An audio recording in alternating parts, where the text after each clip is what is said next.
Welcome everybody, and today we're taking a look at another film in the Universal Horror Monsters and Curiosities box set from Umbrella Entertainment. And today we are taking a look at 1935's The Mystery of Edwin Drood. So we do take a step back in terms of the years, in terms of these Universal horror films. Because obviously we were in the 60s with the previous one, The Leech Woman. But this one is directed by Stuart Walker, who in the same year as this did Werewolf of London. Unfortunately, though, it's not particularly a horror orientated film, even though it does have its darker aspects, as it is mostly a melodrama. That said, it clocks in at 87 minutes long and does star the likes of Claude Rains, who I've seen in 14 other films. He was in several Universal horror films, though, like The Invisible Man, The Wolfman, and 1943's version of The Phantom of the Opera. You've also got Douglas Montgomery, who was in the 1939 version of The Cat and the Canary, alongside Bob Hope and Claudia Corbett, I think it is.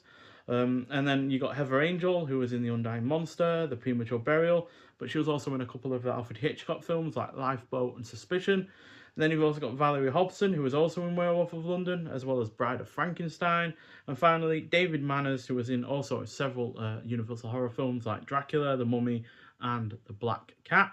So, a choir master addicted to opium and obsessed with a beautiful young woman will stop at nothing to possess her. So, although this has a good cast, it is unfortunately hampered by its first half, which is quite frankly a stuffy melodrama that had little to keep me engaged. That said, once it gets to the murder and the mystery aspect that our characters are put through, it definitely improves. That said, there is no real mystery element to this for us because we see the events that take place. The pacing is also on point. There is some decent atmosphere. It is well shot. There are some reasonably dark themes such as drug addiction, racism, and then obsession and trying to basically own another person. Because, like I said at the beginning, our or earlier, should I say, our lead actor or lead character is obsessed with this woman and wants to possess her no matter what, and that does, and even if that includes murder of all things. So, yeah, it's definitely got its darker aspects to it, but it's not a horror film in any stretch of the imagination. It's probably more along the lines of a Hitchcock thriller from the likes of the 40s. Um, and it doesn't outstay its welcome either. So yeah, it's unfortunately another film in this collection that's only going to get a 3 out of 5. If it wasn't for that first half, if it was either a little bit more condensed in terms of that first half, or it just was that bit more engaging and felt a little bit more urgent in terms of getting to the meat of the plot, then yeah, this would definitely be better. But yeah, unfortunately, it's now the one, two, three,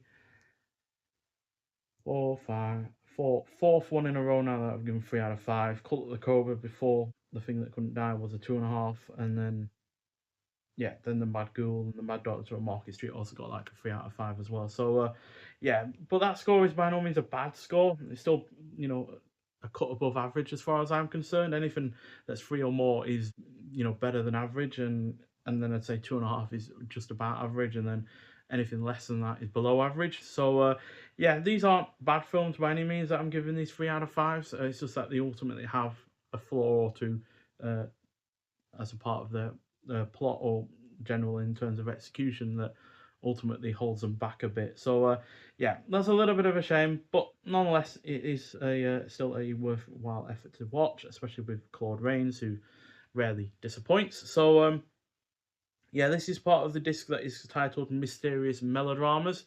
Shares it with The Climax, which I do believe I've already looked at as part of another box set. Yeah, Universal Terror, which also had Night Key and the Black Castle with Boris Karloff in it. So we won't be looking at that one. We will skip that one to go to the next disc, which is Jungle Adventures with the Ape Women or Woman.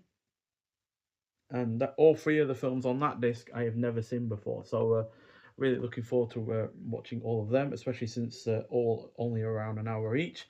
But yeah, as far as the mystery of Edwin Drood goes, this is a film in 1:37:1 aspect ratio, black and white, has 2.0 DTS HD MA audio, and a 1080p high definition presentation. Looks and sounds perfectly good.